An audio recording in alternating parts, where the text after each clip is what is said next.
Hello everyone, আসসালামু আলাইকুম। আশা করছি সবাই ভালো আছেন। তো আজকে আমি পাটিসাপটা পিঠা বানাচ্ছি বাচ্চাদের জন্য।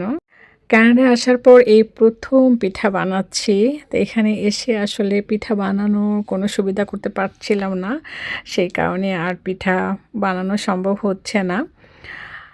তো আজকে ভাবলাম যে পাটিসাপটা পিঠাটাই বানাই, বাচ্চারা পছন্দ করবে। তবে আমার মেয়ে কিন্তু আবার মানে ভিতরে খিরসাটা পছন্দ করে না, প্লেন পছন্দ করে। আর এদিকে দেখেন আমাদের চালের গুঁড়ার কোনো সমস্যা নেই।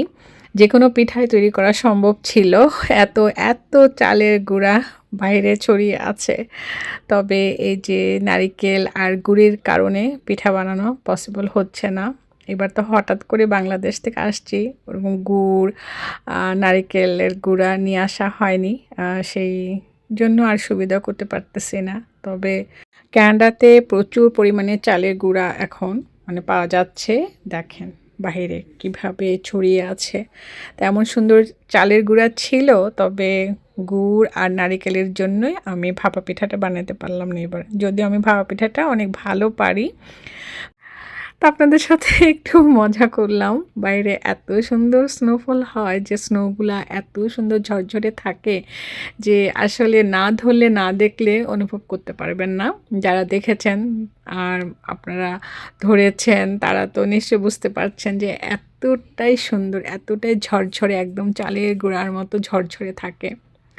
তো সেই কারণে মনে হলো যে এত সুন্দর চালের গুঁড়া যদি থাকতো তাহলে তো আর আ কোনো সমস্যাই ছিল না। শুধু সমস্যা গুড় আর নারিকেলের গুঁড়ার। তো এটা হলে কিন্তু মানে যত রকমের পিঠা বানানো সম্ভব সবাই বানিয়ে ফেলতো। অনেক গুণের আপুরা আছে, এত সুন্দর, সুন্দর পিঠা বানায় যে দেখলেও লোভ লাগে। গতবার যখন এসেছিলাম তখন আমি বাচ্চাদেরকে ভাপা পিঠা তৈরি করে খাইয়েছিলাম, পাক্কন পিঠা, পাটিসাপটা পিঠা। তো এইবার এই ১ম শুধু পাটিসাপটা পিঠাই বানালাম। আসলে আপনাদের ভাইয়ার এত রকম কাজ থাকে যে ওকে নিয়েই ব্যস্ত থাকা হয়। আর বাচ্চাদের রান্নাবান্না করে যে এরকম বিভিন্ন রকম পিঠা বানাবো সেটার আর আসলে এনার্জি থাকে না। সবকিছু আসলে হাতের কাছে পাওয়াও যায় না। সিস্টেম এর অভাবে আমি সব ধরনের পিঠা বানাতে পারতেছি না। আর মানে এমন না যে আমি অনেক ধরনের পিঠা পারি। যেমন তেলের পিঠা, পাটিসাপটা, ভাপা পিঠা, পাকন পিঠা, এই টুকিনাটি পিঠা আর কি তৈরি করতে পারি। তো এই তো ঝটপট করে বাচ্চাদের জন্য আজকে পাটিসাপটাটা তৈরি করে ফেললাম।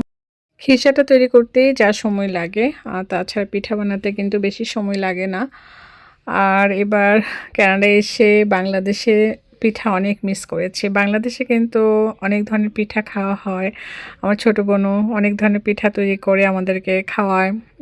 আবার দেখা যায় অলিতে গলিতে আজকাল পিঠা পাওয়া যায়, অনলাইনে অর্ডার করে নিয়ে আসা যায়। সেদিক ক্ষেত্রে অনেক পিঠা খাওয়া হয়।